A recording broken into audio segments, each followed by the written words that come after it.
What'd you think of Goldberg, who was pretty much a really hot character at that point? And I was dealing with him? complimentary of Goldberg, and matter of fact, the first night I was at WCW, I pulled Diamond Dallas Page and Goldberg aside, and I said that they had inspired me in my training to make a comeback because of their intensity.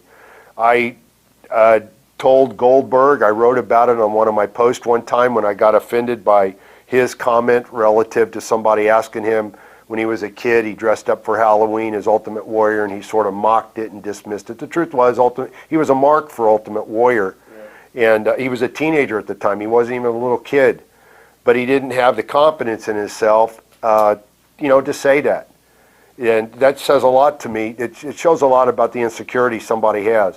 When I was at WCW, I talked to him a few times when he was caught up in what the head games that Nash and Hall and Hogan and all those guys were playing, the big soap opera of it. And I told him, I said, look, man, I said, you have the potential to do incredible things in this business if you just keep your head on straight and don't get into all the mind games and the head games.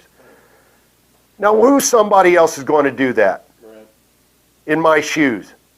Nobody. Not in this business. No, not in this business, and that's exactly what they were doing. They were effing with his head because they knew he had skills, they knew he had talent, they knew he could do something, and they didn't want him to just focus on that. They wanted him to mess with his head, throw a little bit in the mix, and that's what the business is about in a lot of ways. Vince was always good about that. It wasn't just do your job and be productive and we'll leave you alone. It was always throwing something into the mix, to mess it up. Next to it, we touched on them a little while earlier.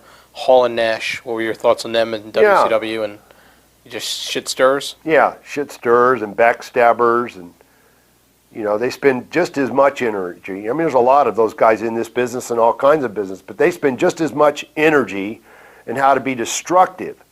Right. Probably more energy on that than they do about how to be constructive and use their own abundant skills that they have. Was there anyone you were particularly close to backstage in WCW, or you just kept to yourself at that point? Yeah, I kept to myself. Okay.